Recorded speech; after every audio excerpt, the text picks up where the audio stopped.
the contract for the expansion of Jomo Kenyatta International Airport. Between 15 and 20 billion shillings from the National Infrastructure Fund, from the proceeds of the Kenya Pipeline IPO, will go to financing the seed money for the expansion of Jomo Kenyatta International Airport. We will put in our 15 or 20 billion, pension funds, insurance companies, other collectives. You have the opportunity to invest.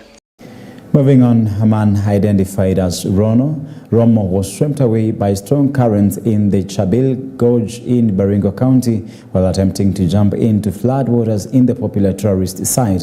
Romo was caught by the fast-flowing waters after heavy rains hit the area over the past weekend. Rescue operations ended their second day, but efforts were later suspended due to ongoing heavy rainfall and the treacherous currents, which made such operations extremely dangerous. Former Cabinet Minister Simon Chelugui has urged residents living in flood-prone areas of Baringo County to exercise extreme caution during the ongoing rainy season to avoid similar tragedies. Apa? Oh, kasar.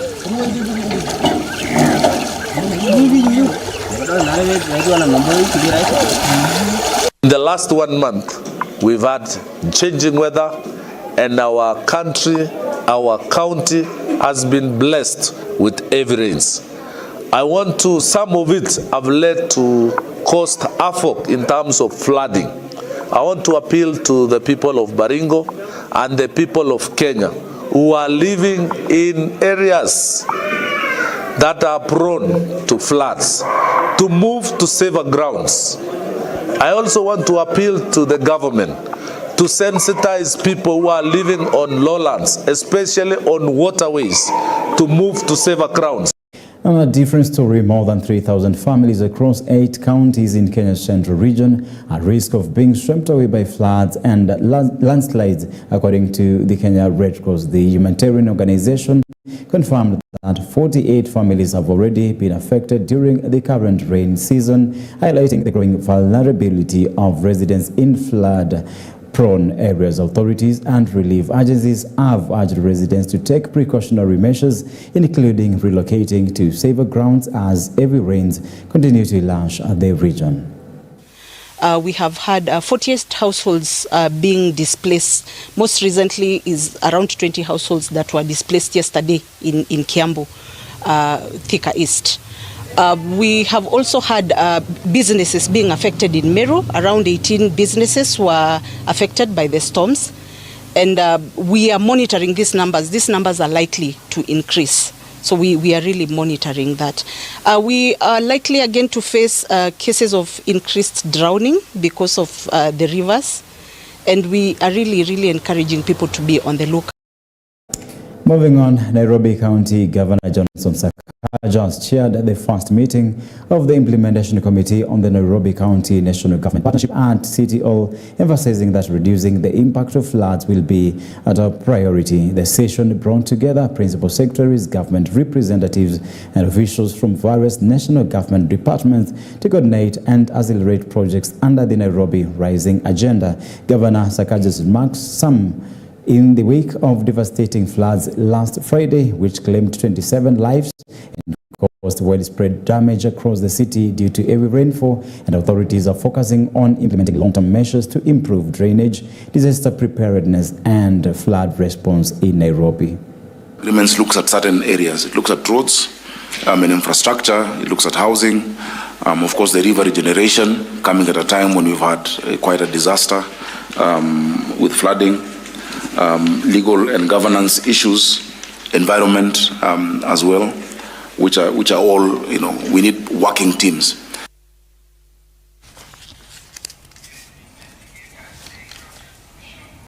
Mombasa County Governor Abdul Swamad Sharif Nasir has criticized the group led by Nairobi Senator Edwin Sifuna, accusing it of being the main cause behind delays in implementing the 10-point agenda or agreement between ODM and UDA, including compensation for victims of the Gen Z demonstrations. Speaking at a public rally, Governor Nasir urged political leaders to exercise caution before making statements that could strain party relations or derail national political plans. He emphasized the importance of accountability and there are consultations between collaborating political parties to avoid political conflicts that may disrupt joint initiatives and national agendas.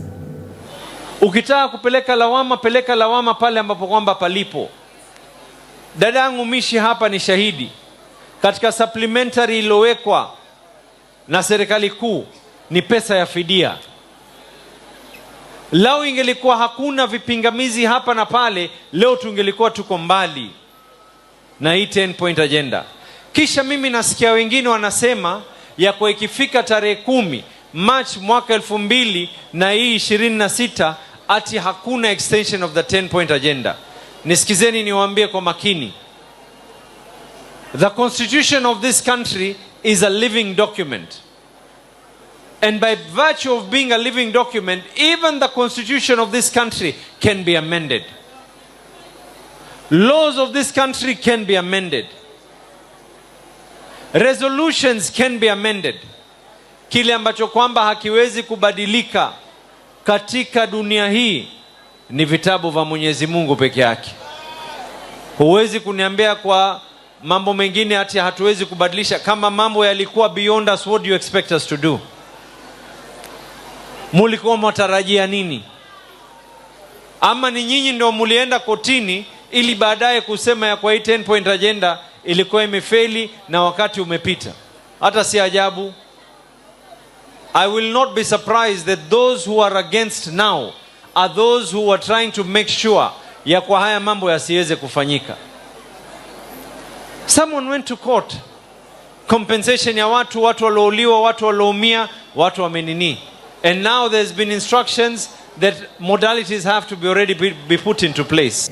Now, authorities and environmental stakeholders in Kilifi County have raised concerns over a possible outbreak of cholera as heavy rains continue to fall across different parts of the country. The warning follows reports of indiscriminate waste disposal in the county, particularly used diapers, which officials say could increase the risk of disease during the ongoing rainy season. Speaking to the media during a community cleanup exercise in Kilifi Town, environmental stakeholders urged residents to dispose of their waste in designated collection points to ease garbage management and prevent the spread of waterborne diseases.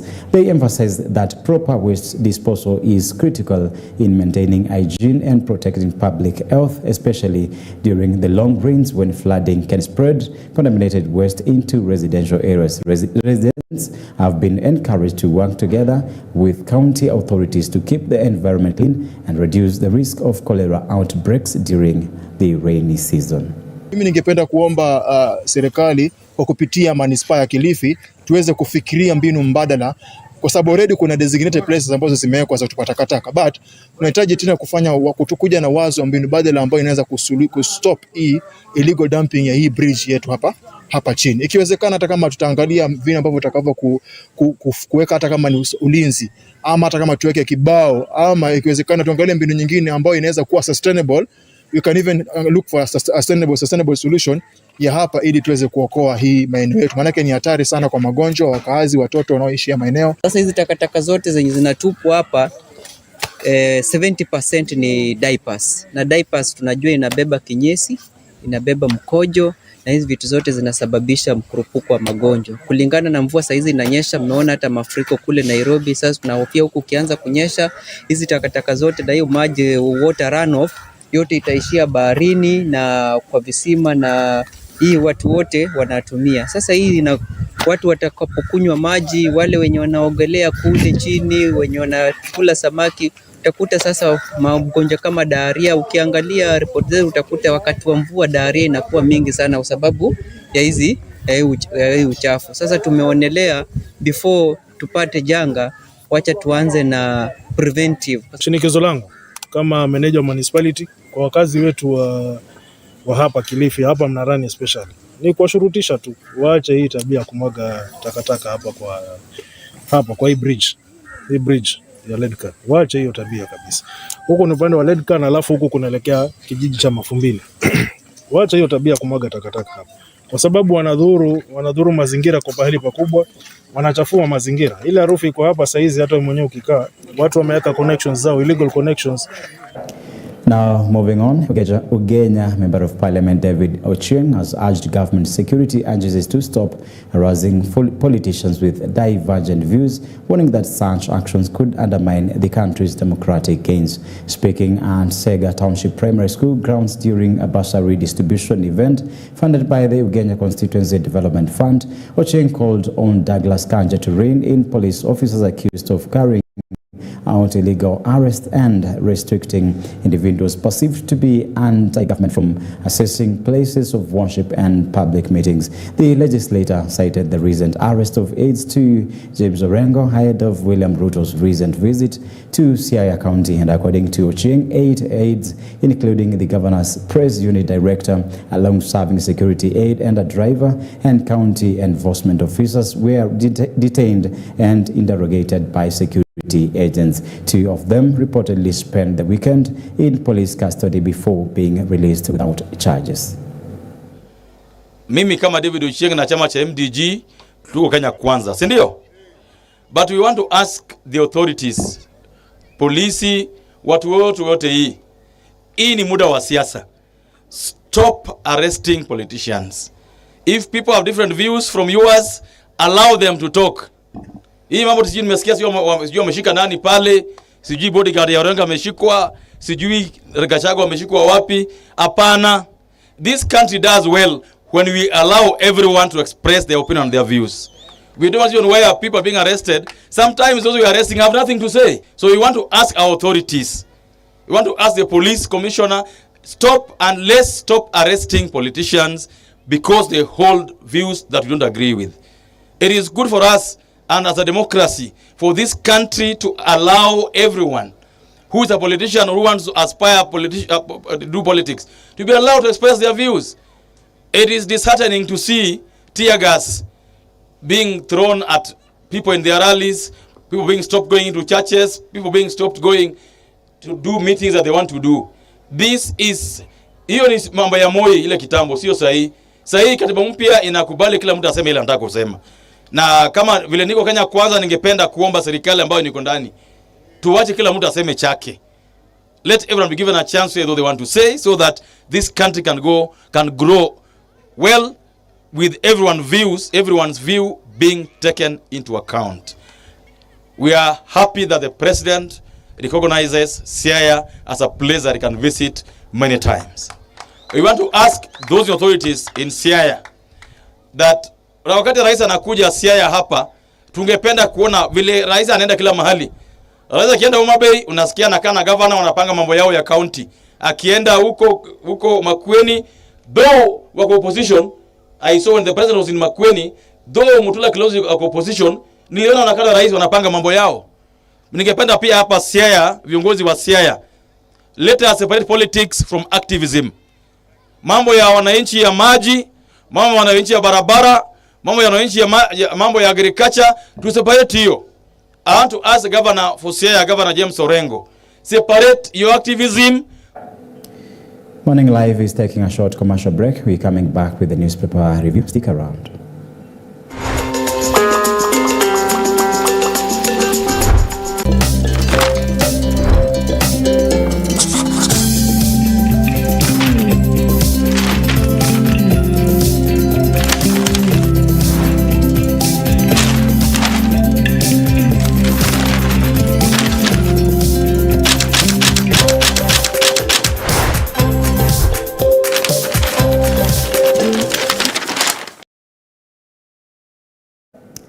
Good morning once again. This is Morning Live. My name is Jeffrey Kimayo Somba. Now, the newspaper review. With me, I've got the Kenya's board newspaper, The Standard, and the Daily Nation. Now, we're starting off with the Standard, and it's all about incompetence when it comes to Nairobi County governance with Johnson Sakaja. Now, it's all about the problem where, as the city's flood death toll nears 30, which is the largest share of more than 50 fatalities nationwide.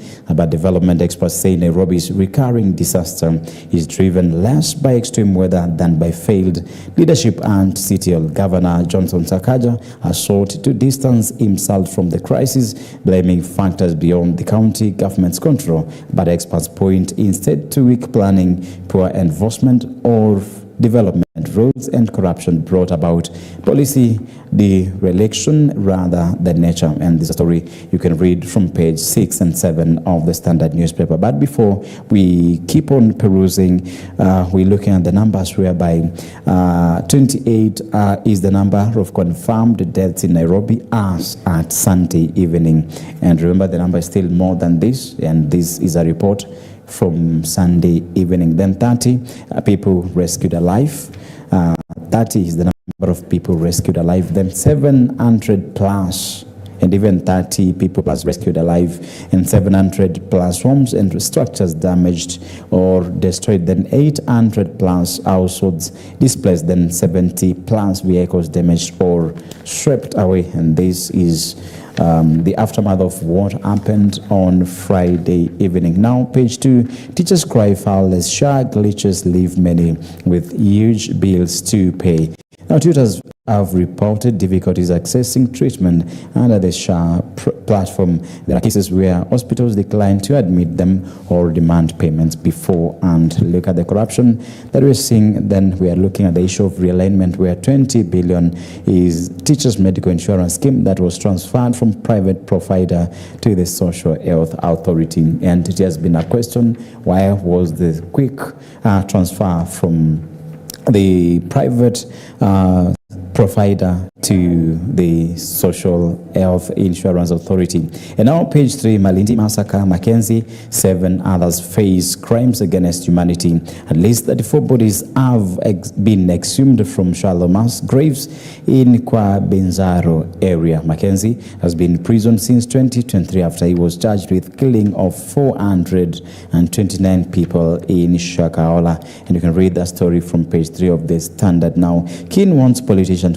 questioned over journalist murder, and this is a story you can read from the top right of the Standard newspaper, page 3. Now, page 4, Kiika sues Senator Karanja over Nakuru hotel construction claims.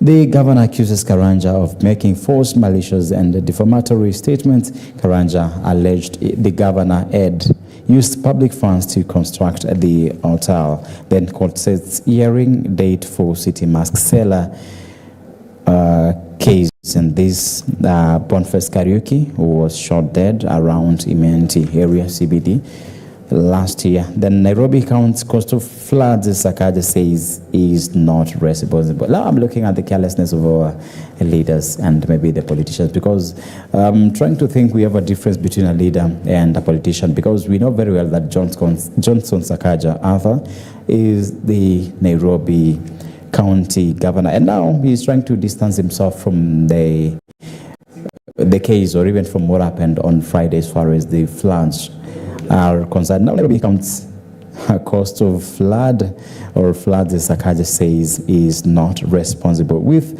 at least 28 people confirmed dead, city residents are demanding answers. Now, Governor Johnson Sakaja has come under intense pressure to take responsibility. Now, this is a very interesting story you can read from page 6. Because of time, I won't be reading that. Then experts, poor leadership planning failures behind Nairobi's perennial flooding crisis. And this is a story you can read from page 7 of what happened about the widespread encroachment on rivers and wetlands plays a big role in flooding. Nairobi's infrastructure has also not kept pace with the rapid growth of the city. Read the story from page 7.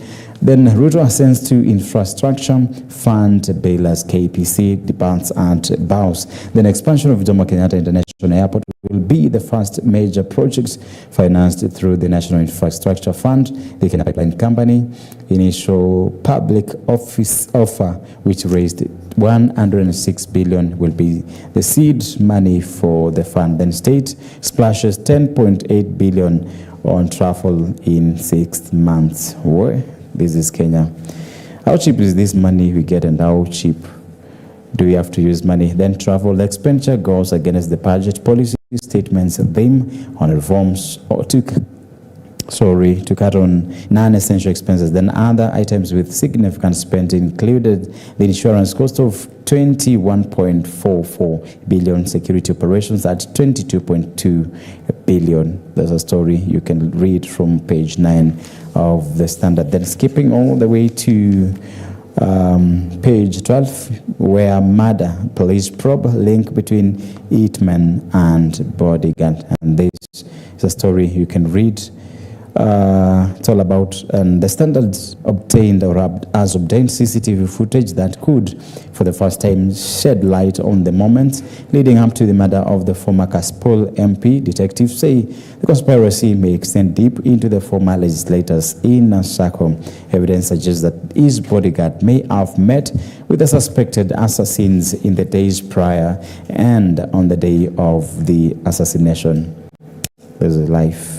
Your very, very, very nearest and very closest friends will at one time betray you. Okay, story you can read from page 12, then page 13 of the Standard newspaper. Then the caricature. Okay, it's so interesting. Then we're looking at the united opposition. Then we are looking at someone armed very well with a very strong kick, kicking united opposition, and maybe it is all about the hired goons. Maybe they don't want to be seen in any place around this country. But this is politics, and with politics, we have to be very careful. So from the caricature, you can read it from page 14 of the Standard newspaper. Now quickly to the Daily Nation. Sifuna team to boycott Ruto Oburu MP's meeting. Then lawmakers allied to Linda Mwananchi faction of ODM have vowed to snap today's meeting of MPs from the ruling coalition and Orange Party. And the story you can read from page 10. Then it's all about collateral damage and Audi's flags fraudulent dealings as patients unable to pay medical bills. Sava. Then 50 billion. It's a SHA rip-off. Then Rogue Hospitals claim doctors conducted open heart surgery on the same patient 4 times in one day. Others reported one mother and delivered 10 babies on different dates within the same year. Such fake claims were filed multiple times. In total, 50 billion suspicious payments in 1 year have been exposed by Auditor General Nancy Kadungo following scrutiny of the Social Health Insurance Fund, which is run by the Social Health Authority.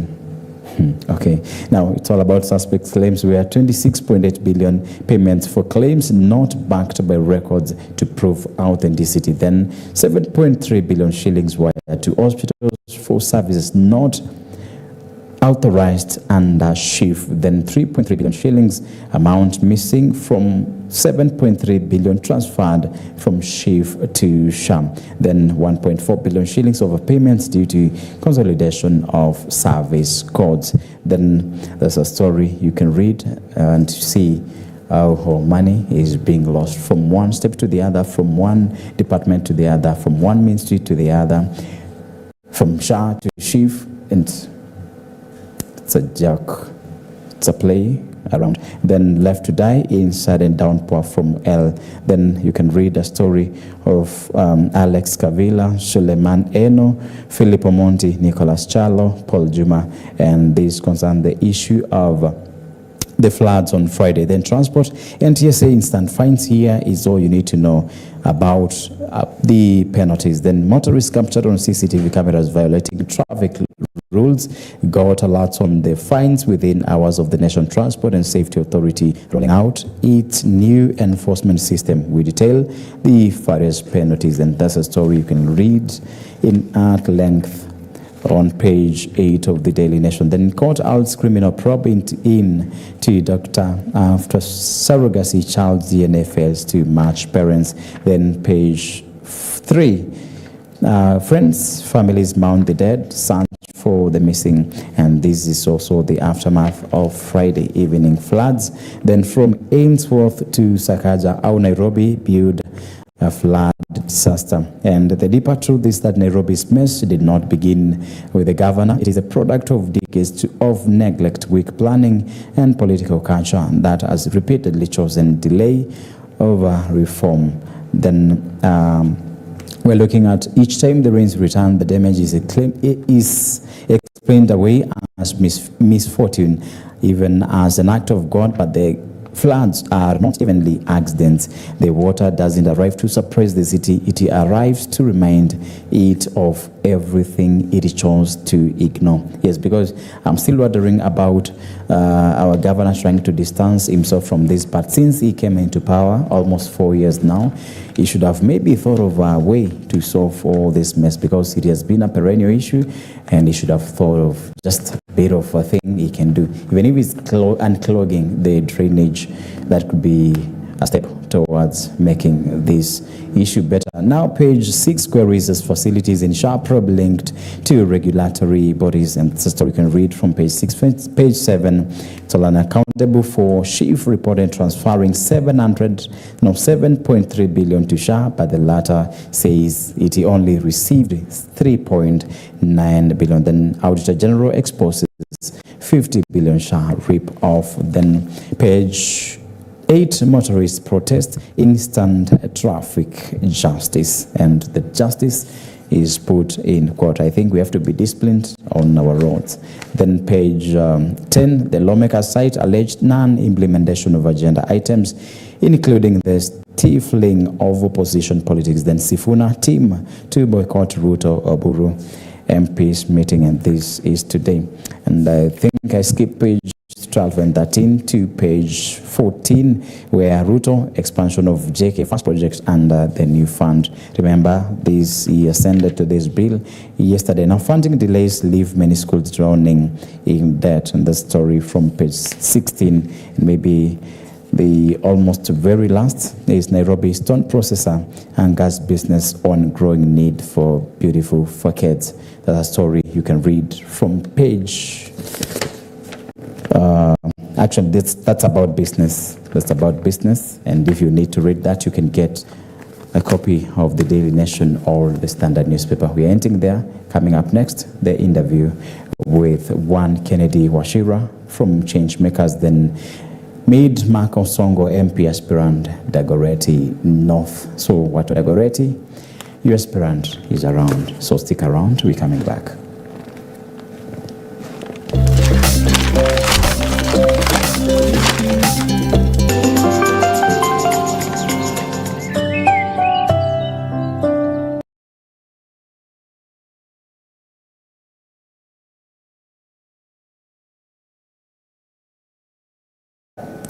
Good morning once again, and this is Morning Live. My name is Jeffrey Kimayo Somba, and we're here into the interview that I had just promised you. And on board, we've got Wachira Kennedy, and he's a member of the Changemakers movement. Now, we're looking at the political volatility we have in Kenya, and some of the features that we can see is the frequent leadership changes. Governments or leaders are replaced often, unpredictable policies, laws or regulations change quickly, political conflicts, protests, disputes between parties or instability, then uncertain governance, difficulty predicting how the country will be run in the near future. And simple example is if a country experiences repeated elections, coalition collapses, protests or sudden policy shifts, analysts may say the country is as high political volatility. And this is something that we've witnessed for a very long time, and we've looked at elections are done, we see reruns, we see re-elections,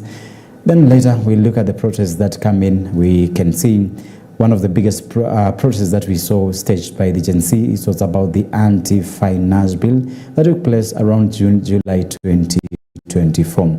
And that repeat of episodes and maybe happenings or things that maybe happen maybe because of the poor governance in this country takes place or is done or is affected by the young people, or these people are led and these are the voters who feel maybe you've put you into a certain position so that you can lead us well, you can deliver to us, and you can do what we require you to do to us as developments are concerned. But later, as you get into that position, you find that you just forget that we voted you in for a purpose. You just start benefiting and taking advantage of what you find there. Now in studio, I've got Kennedy Wachira, Changemakers Movement. He'll be helping us understand the state of the political volatility in this country. Welcome so much to EBN TV, Kennedy. Thank you, Jeff, yes. For your time and even this chance to host me here and talk about the Kenyan politics. Yeah, that's very great. And I want to ask, how was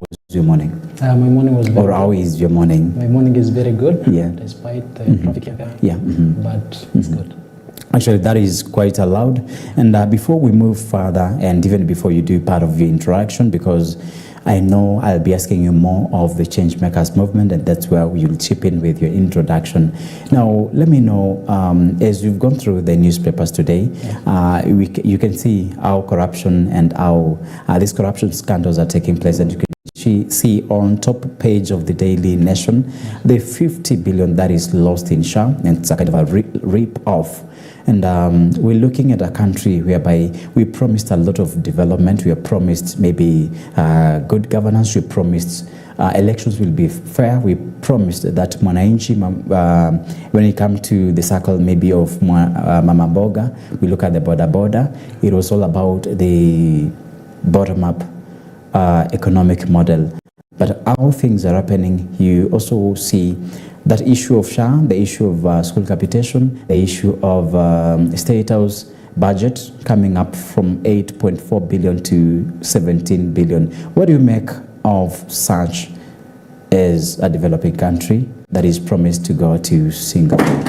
So as a developing country, what you're seeing, the corruption, the things you're seeing daily about corruption and everything that is happening, it is very discouraging. And sometimes we feel like it is not like you're going to achieve what we would have wanted to achieve, maybe by Vision 2030, because we only have 4 years to Vision 2030. And if you look at that, we have not achieved much as it had been planned. So for us, it's a big problem. Okay, now we're looking at also the top page of the Standard newspaper, where it's talking about the issue of incompetence with our Governor Johnson Sakaja. Then we are looking at the problem on top of the Standard newspaper. Now, we saw what happened on Friday evening.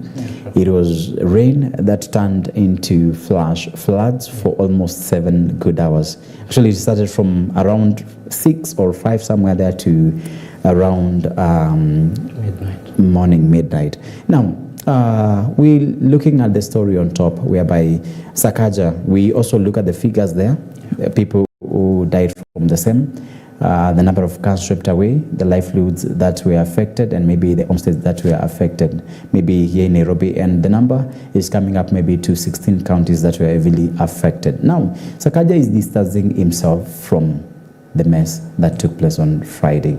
As a leader, now that we don't have to put all the blame on Governor Sakaja because he's only 3 to 4 years old in that position. Now, what could he have done before we get into this position? First of all, I would say like Governor Sakaja might not have much, because if you look at the history, we've been having the fronts for the last maybe 10 years. It's been affecting the town and the town, and maybe mostly we can say it's a fail on the national government. It's not put it the county government, because you see, if we have been having the problem for over 10 years, the government should have already found a solution to those problems and also protected the people living in the city and even in other counties. So the blame mostly is to the national government because it's a fail from the national government. Okay, now I'm looking at a place whereby the national government is taking some of the key functions of the county government. And is it that Sakaja is looking kind of incompetent?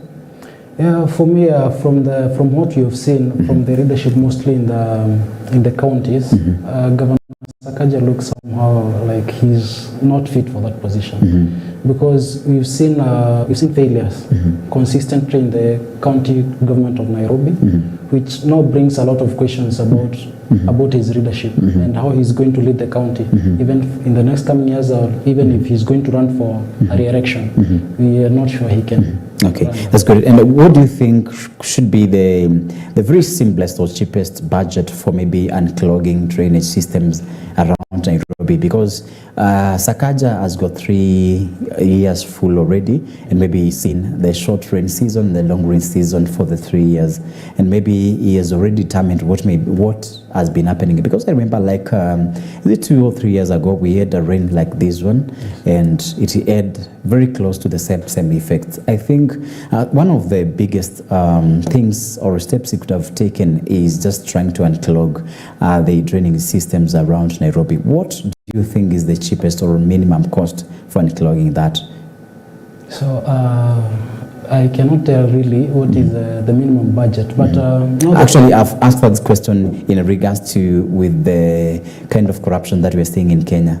Now the corruption is actually, let me say, like corruption is the problem, because most of the time we see these funds, like let's say the construction of the expressway, because if you look at this place called GM around Mombasa Road, even with the smallest lane in Nairobi, that place was still flooded.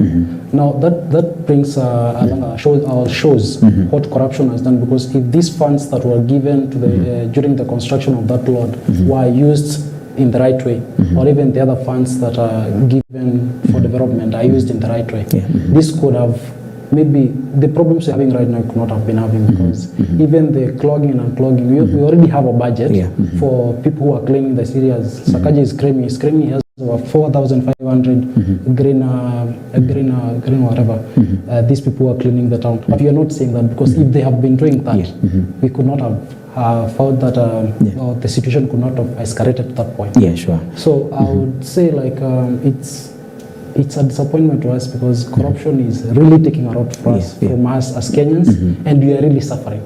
Mostly if you look at so many things, mostly in the county governments, and that is why we have a lot of questions in both the oversight, like the Senate. What are they doing to make sure that the funds that are disbursed to the county governments are doing the right work and are actually well appropriated?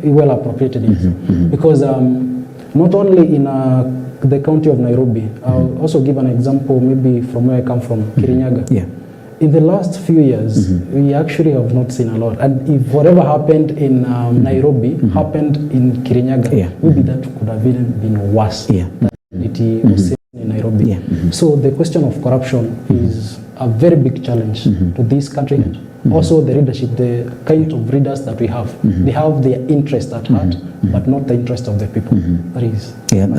Okay, that's great. Now, Sakaja, and I think that is the last from Sakaja, is trying to distance himself from the mess. Now we're looking at the volatility of Kenyan politics, whereby it's kind of unpredictability, whereby now this is someone who was voted in and we trusted him so much. It was everywhere sang that Sakaja, Johnson, everywhere. But now, when we're in a problem like this one we experienced last Friday, someone is trying to distance themselves from the same case and is the only person we can trust to make sure that we don't have the same problem again.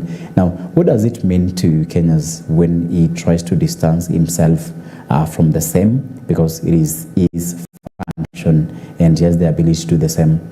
This, again, I will go back to when you talk about incompetence. Because when you have a problem, you don't distance yourself from the problem, because it is already happened. It has happened in your county. You cannot distance yourself from that. You're supposed to give us a solution and tell us this is what we have planned. It caught us maybe midway of maybe this and that. But distancing yourself again, a lot of incompetence, and also raise a lot of question in the leadership. And that is why we as the youth, we want to change all that. Leadership from what we have right now to something else, and something that is going to bring the country to a better position. Okay, now I was to ask a very key question, but that I won't ask, but I think it is a message that I would like to send to the voters, because you're a young person. Before we get to the very key thing that we wanted to do this morning, I'd like you to maybe address young people and maybe voters, and maybe for voter registration, so that they can turn out in big numbers, so that we can change these narratives. So mine this morning is to talk to the young people in this republic. We are the people who can make the change in this nation, because we have seen in the history, like what we are having is like a repeated events. But we can break that by taking the responsibility, because it starts with the responsibility. If you accept the responsibility that you are a Kenyan, and you must take part in the vote, taking your vote and voting the right leaders you want. Because, like for instance, I'll give you an example. If I want somebody to lead us, let me also give you an example from Kirinyaga. If I want somebody to lead Kirinyaga in a good way, but I don't take that responsibility of registering as a voter and taking part in the elections, because registering is one part and taking part is another part. That there is nothing that we'll be doing, because I have what I want in heart. I know somebody who can lead this country in a good way, but I don't take the responsibility of registering as a voter and also taking part in the elections. So mine is a call. Let us not run away from our responsibilities as a citizen, mostly as the young citizens, because the future depends on us. I'll have children, and my children will have children. But what I'm going to make this country right now is what my children are going to enjoy, or my great-grandchildren are going to have. But if I ignore or ignorance, if I become ignorant at some point, it's going to cost me, and again, it's also going to cost my children. I'm going to leave them in a very bad state, which even myself, because for instance, if Mzee Jomo Kenyatta can wake up, like for instance, let's say today, he would not be happy, because the freedom he fought for, or the democracy he fought for, or the kind of leadership he would have wanted in this country, has not maybe gotten to what he would have wanted. The same to the great Mwai Kibaki. He had a lot that he meant for this nation, but we have not yet gotten there, because we are running away from our responsibility as citizens. So mine is a worker, is a call to the youths in this nation. It is in our hands to take the responsibility and shape this nation.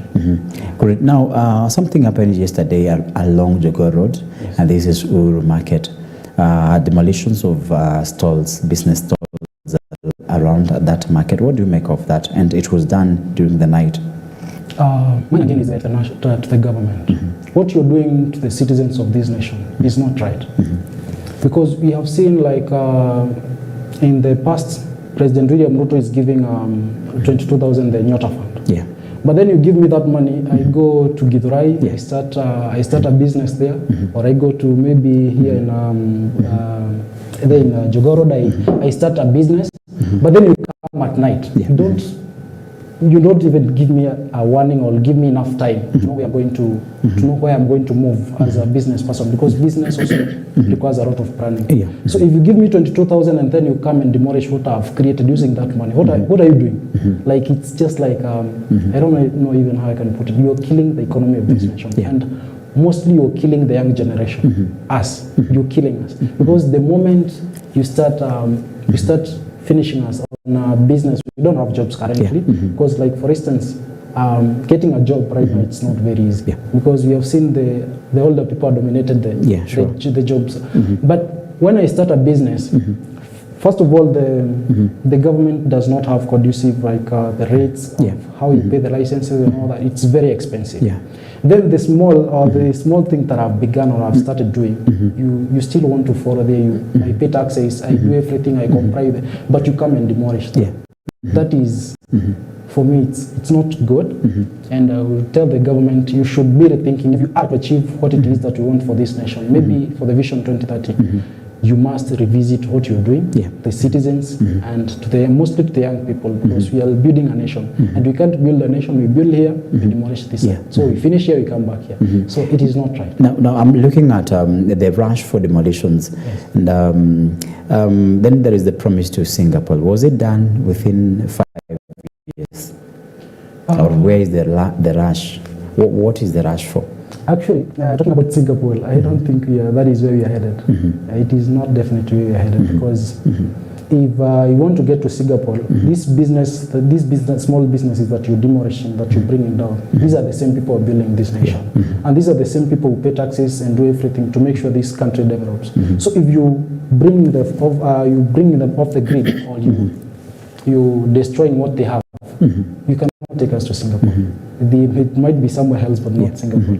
So, it's not What should the government do to ensure that these small businesses, even if they are not in the, because they are talking of riparian land, they are talking of maybe the structures or the stalls are not in places that are allowed to be, then you find that they are being demolished. Yes, sometimes you hear of they were given some notice, which maybe we don't see, maybe it was given, the duration was not so right or even accurate for them maybe to vacate. Then maybe, as you've seen, this was a new business.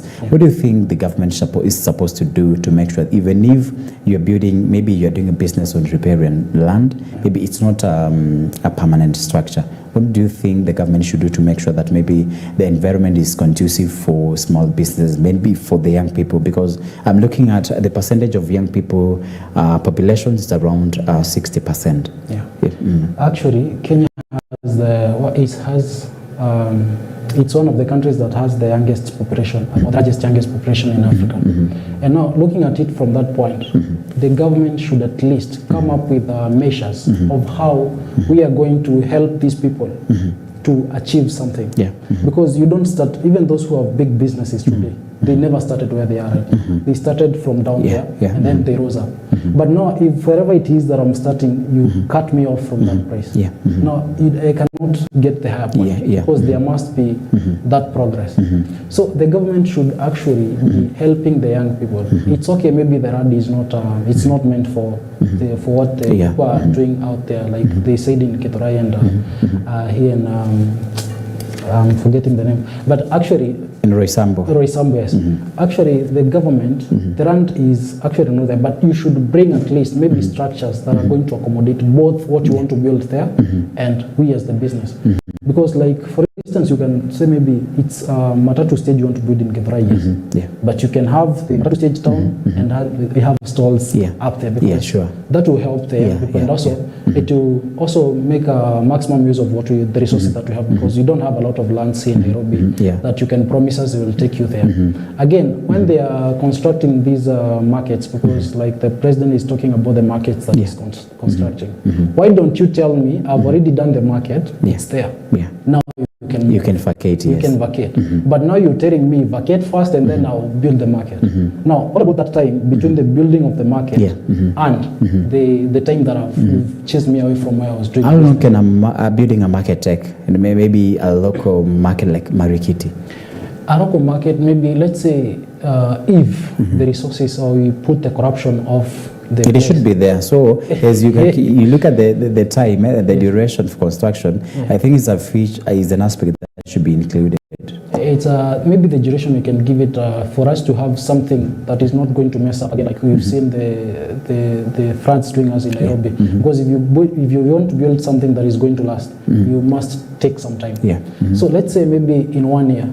So I want to think, or I want us to think from that perspective. These people have been chased from that place, and maybe it's going to take a whole year to construct. These are young people who depended on that business to get food, to get clothing, pay school fees and all that. But now for a whole year, where are these people going to be? And then look at it from this point. You don't have these jobs that you're telling us. You have the jobs in affordable housing, or the jobs that you've created. You're promising us jobs abroad, and then we go there, we are killed. Now you see, that's a lot of problems that we have, mostly in the government. Promise us what you can deliver, and in the right time. Because if you tell me, Kennedy, I'm going to give you this and that, and you tell me by tomorrow, that is good. because when I wake up by tomorrow, I know at least I'm going somewhere. So you chase me from this and you tell me you're going to build a market for me. It's going to take most probably a whole year. So where is this person going to be? These people are going to go back to the streets out there. Most of us are going to get back to drugs. Most of us are going to get back to crime. And then you start saying the young people are doing whatever. We are not responsible. But it is you who killed our dreams from the point that we wanted to start. So the government, again, I want to call it the government to at least let us not do what you're doing to the people. Support them and maybe build those markets first and then tell me, Kennedy, there is a market that I built in Kithra, you can move there. And then most people, because they have been saying like the Githurai market has been there for some time, and the people did not move. I want you to look at how the structures are being done. The structure is a story building that is tall, and you not tell me I have somebody who has selling tomatoes at the ground floor, and they also have tomatoes in the first floor. I just want tomatoes worth maybe 20 shillings. Will I prefer to go upstairs? Or no, you can't. I will just buy. So at least build structures that are going to accommodate us in the right way. Like maybe an open market.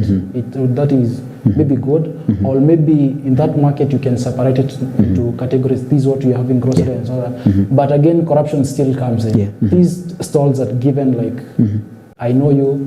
That is how the stalls are given. So you see again, that is something the government should look into for us to grow as a country and for us to grow as the youth. Sure. Now, in 2 minutes, I want you to finish with 2 questions here, then we move into your issue. Now, I'm concerned with the Nyota Fund, the Hustler Fund, and what have you. Now, the last disbursement was 22,000 for every young person.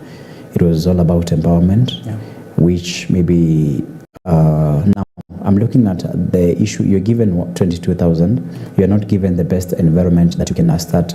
Actually, it's a startup business. Then you've given the money. You don't have a place you can start up the business. And as you've said, once you start the business somewhere cheap, because I don't think you're given 22,000 to start up to have a startup business. Then you find yourself renting a shop worth 10,000. You maybe have to go for a trolley or a kibanda somewhere so that this money can feed for your business. What do you think 22,000 shillings can do as a startup business or for a startup business? Now, in the current economy, 22,000, even if you give me 22,000 right now, and you told me to go out here and spend it, maybe in the next 30 minutes I'll have maybe 1,500 shillings left, because the economy is it's not conducive. It's let's say it's inflation, because our money has lost value.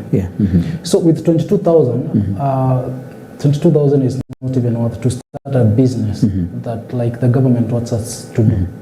So maybe what the government should be doing is let us have support the youth by ensuring that we have financial institutions that are going to help us grow. Because for instance, if I want to get a loan, maybe let's say from a bank, from a local bank currently, I'll be asked for security. I'll be asked for so many things that I don't have currently as a young man. And the 22,000 they're giving me, it's not even enough to be maybe a security deposit for a loan to start up. So maybe what the government should be doing, maybe 22,000 is not enough. If you want to really help a young man, because even for that kibanda, you will find that you will pay maybe 1,000 shillings, maybe the cheapest you can get maybe it's 2,000, 2,500. But then you require stock, you require a lot of things, movement, permits, transport and all that. So 22,000 it's barely enough to start a business. So maybe what the government should be doing is giving us platforms like where I can go and get finance, get a loan. Because like they talk about Hustler Fund giving us loan, but since the Hustler Fund came in, my limit has never changed from 500. So how is that going to benefit me? It is not that I don't pay, because actually I've paid my Hustler Fund, but the limit does not change. So that the promise that you gave us that the Hustler Fund is giving us loans and all that is not adding up. So let us strengthen the financial institutions that are going to help us grow, because at least I know that the bank will help me start a business, And the bank will also follow up. So I'll also be working hard, and also I know what I want. Yeah, sure. So maybe the government should be doing that other than giving us 22,000. And maybe they can commission maybe a few banks to make sure that they are doing this to the young people. Yes. So that maybe follow-up may be done upright. Yeah, now in 1 minute, you look at the camera ahead of you. Please address President William Ruto and Johnson Sakaja on the issue of demolition around Nairobi County and maybe for the small businesses in 1 minute. Okay, so mine is the government, that is President William Ruto and Governor Sakaja, the governor of Nairobi County. What you're doing to the people of the Republic of Kenya is not right. And actually, as a young man, I feel like what you're doing, you're promising us, taking us to Singapore, but that is not where you're taking us. So maybe what you should be doing, like I want to take you back to what Kibaki did. Kibaki had in the Vision 2030 wanted to move like the capital city of Kenya to Isiolo, and we saw that could have at least eased what you're trying to do here in Nairobi. But now saying that you're chasing us away from town so as we can do business, it is not adding up. So at least do something that is going to support us as the youth so that we can be able to develop this country together, because you cannot do it alone. We put you there because we have trust in you, but now our trust in you it's done. You need to change or rather give us something that is going to promise us a good future, even for our children, because we are going to leave this country. I'm not going to live forever, but you are also not going to live forever, but you have children. You also have children that we want to live a better country. So I want you to look into the country and see what mess that you're doing, where you're driving this country, and make sure that whatever it is that you're doing will not come to haunt us back or in future. That is all I can tell you, Mr. President. Think about the young people, think about what you're promising us, think about where you want this nation to be in the next future, and look at your legacy. What are you going to leave behind as a president? Are we going to say that it is the president who did this and that it is the president who led us here? Or are we going to say if it were not for President or Governor Sakaja, we could not have been where we are right now? So President and Governor Sakaja, please look into that. All right, thank you. Now we're moving into you a bit. This is Kennedy Washira. This is Morning Life. Now you in Changemakers. What happens in Changemakers? First of all, I never introduced myself. I'm Washira Kennedy Munene. I'm a member of Changemakers and the chairman of Kirinyaga Youth Forum. Yeah. We as the Changemakers, it's a group that we came together as youth. We came back together since we've been together since 2023. Yeah. We came up. The group began as a platform for young aspirants in this nation, because we wanted to mold the people who are going into politics. As I told you, we are looking for change, and that is what we want. And we believe that change will only start if we start molding the leaders. Because if we are going to bring out the same leaders that we have right now, we bring another lot of the same leaders, we are not making any change.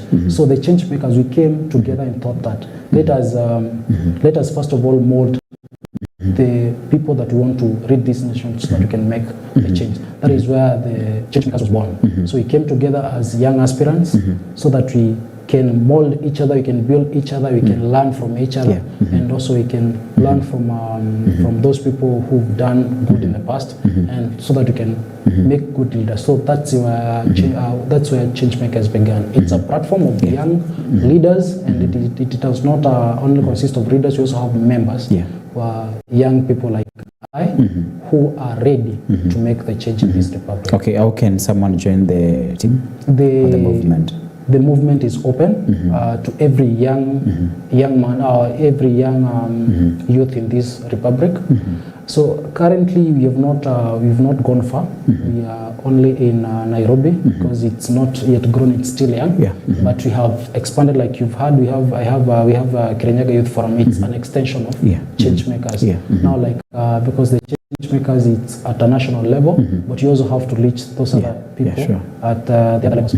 So joining the Changemakers is free. You don't change anything, but you must have. We say you must have the change in you. Like you must be there to make the change, and you must be ready to transform this nation.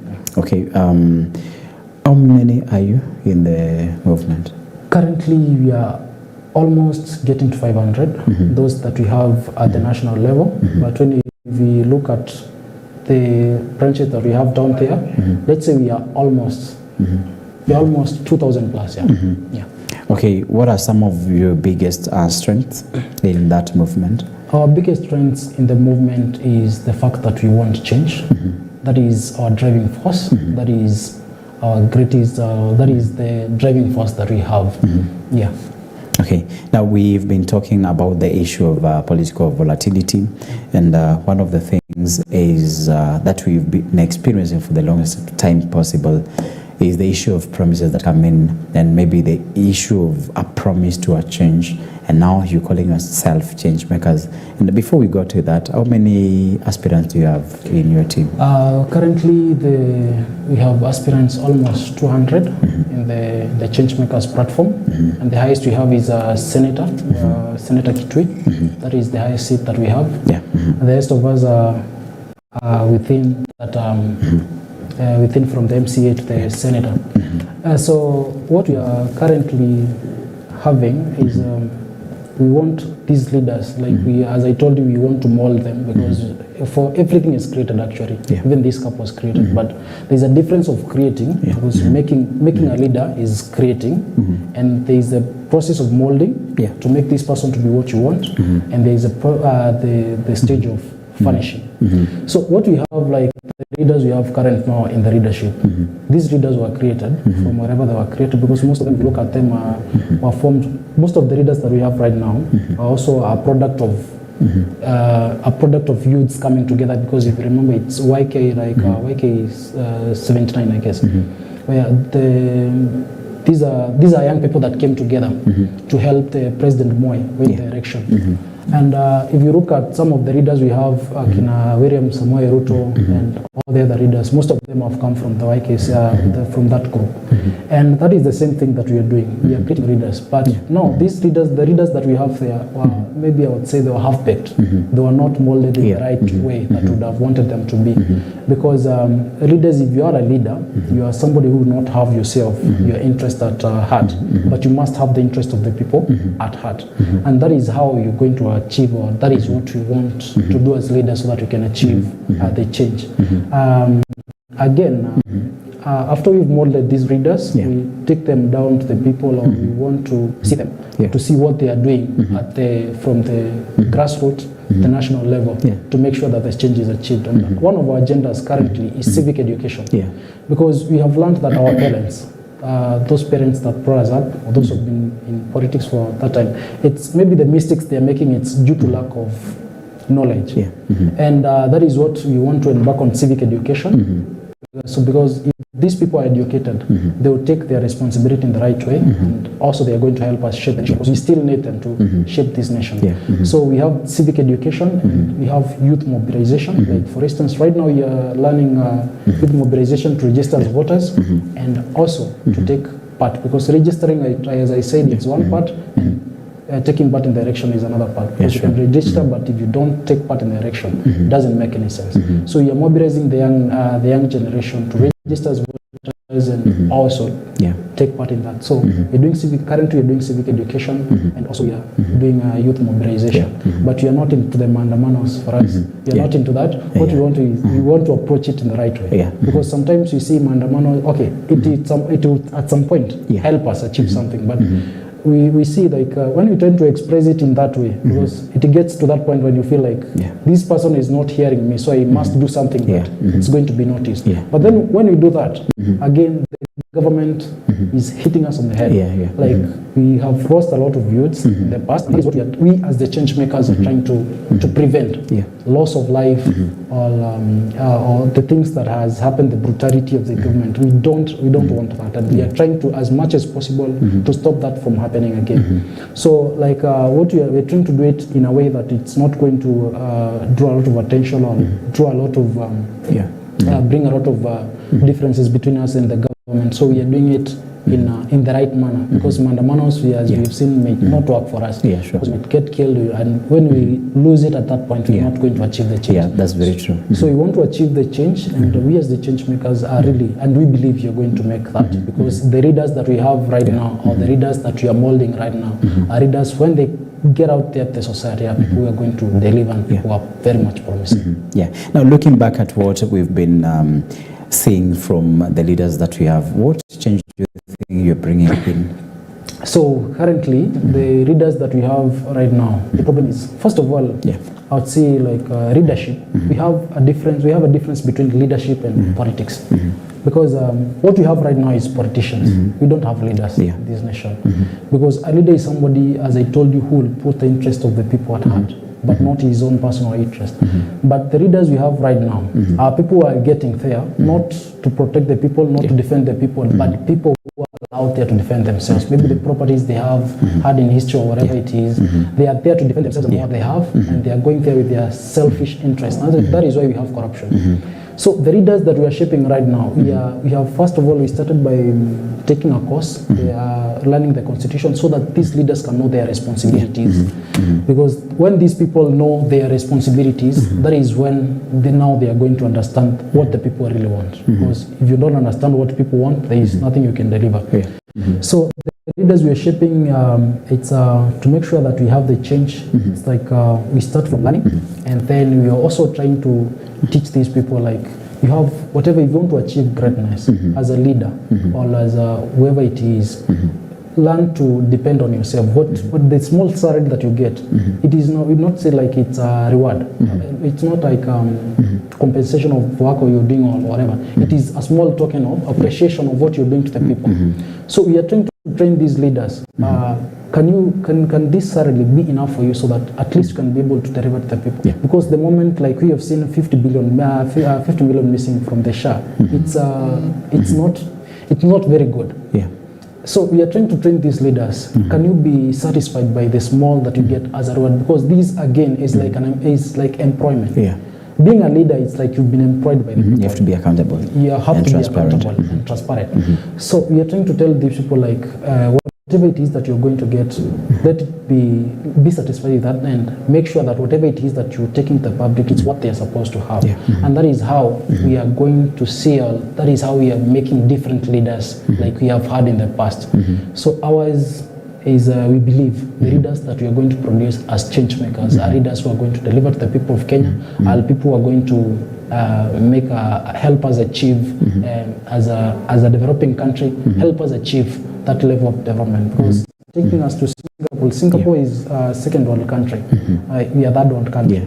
So telling us that you can demolish the market so that you can clean the city to look like Singapore, that is looking like Singapore. That is not being Singapore. Because if you look like Singapore, the affordable houses that are being built, if you want to build houses, maybe say in Kibera, you don't have to throw me out of Kibera, build me a house, and then bring somebody else from maybe from, let's say, from Kasarani to come live there. This person that you removed from Kibera, where is this person going to be? So what we are asking is that we believe as change makers, the leaders that you are going to produce, we've already molded them to be what the public really needs. Okay, that's great. And because our time is almost running out, what is the impact that change makers is bringing maybe to the leaders forum and maybe to the leaders in court, not the political leaders, but the leaders we have in this country? Now, what we have, the leaders that we have in this nation, some of us are joining hands with us. They are very welcoming, so that they can, because they also see the agenda that we have, and it's in line with their agendas as leaders. So most of them are joining hands with us to partner with us and work with us, and we welcome them. And again, these people are like, we see like it's a relief to them, because at least they are saying they are going to leave this nation in safe hands. So we can say what we it's an encouragement to the leaders that we have currently, the leaders that we have currently, that Kenya will be left in the right hands, and they are also helping us. They are also teaching us on how the leadership works and how it goes. So these leaders, it's for them, it's a relief. It's a relief because they are saying the nation will be safe in the coming future. And for us, again, we're also very happy for those who are willing to work with us, and we're also welcoming the leaders who are willing to work with the change makers, so that at least we can achieve that, because we cannot do it alone. We are still very young, and maybe in the field of politics. We're still very young in the leadership again, but we still need somebody who is going to guide us, who are going to help us achieve that goal. So for those leaders who are open to partner with us as change makers, we are very willing to work with them and again to help us achieve our goals, because we need to mobilize those people. We need to work like with IEBC so that we can be able to mobilize people to register as voters. We have to work with the county governments, but if you see for politicians, they will not welcome you as change makers, because what you're doing is you bring off what it is that they would want as politicians. So most of the leaders you find, they are politicians who are not happy that the change makers exist, because they're saying it's like we are coming into their way. But for the leaders that we have, they are people who are very happy, and they feel a point of relief, because the nation is going to be safe.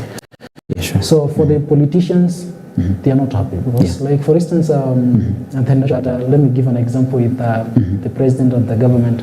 What they are doing, they see because what they are doing right now is politics.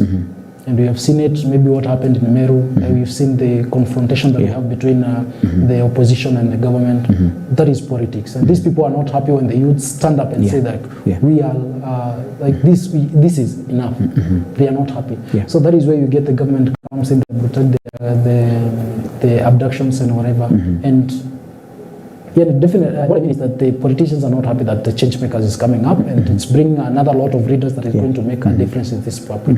So for us, for those leaders that are there, they are relieved and they are happy to see that at least another lot of leaders is coming up and developing to change, make a change in this. All right, that's great. And we leave off the politicians, we go with the leaders. The leaders, that is my call actually. Yeah, sure. Now, I would like to think that you have a role model as change makers. Who should be this? Our role model as a change makers, we've been looking up for somebody like the late Emilio Moi Kibaki. He's a person who's been our role model. We've seen other upcoming leaders like Dindi Nyoro. He's a leader that we would really want to make a leader like that one, delivering to the people with the interest of the people at heart and not personal interest. So we've been looking up for such leaders like Kibaki, because what he did for this nation was really great. It was amazing, it was good. And also the upcoming leaders like Dindi Nyoro, we also call upon these leaders to come and at least help us in getting to where they are, and so that we can also be responsible. Yeah, sure, that's great. We've less than a minute. Now, what is the last thing you want to say before you finish? So the last thing maybe I can say before you finish is it's a call again to the government of the Republic of Kenya. We as the youth have really suffered enough due to unemployment and the brutality of the police and all that has happened in the past. I would like to call the government, at least, can you at least have us in your hearts? We need to achieve something. We need to be in a place that maybe in the next few years we need to have achieved something, but we cannot achieve it in the way that you're treating us. Because if you want us to achieve, you don't have to demolish our businesses, you don't have to bring us down. Because again, if you look at the government, it is not, the environment you're giving us is not even conducive for business, because I have to pay for permits, I have to pay for everything, and the money that we have, the current status of economy does not allow us. So the government, at least have us in your hearts, and that is the only way that you're going to achieve. And again, to our leaders and politicians, whatever you're doing out there, would want us to keep the interest of the people at heart. Don't be so much selfish. At least have some love for the people of the Republic of Kenya and for this nation. So let us at least not have the confrontations that we are having. We are not teaching the upcoming generation, the generations that are coming, what we would really want to see in future. Because if you teach a small kid that a police officer is not your friend, that kid will grow with that mentality. Now, even when this kid is a fully grown person, that police officer will never be a friend, because he was taught from the young age.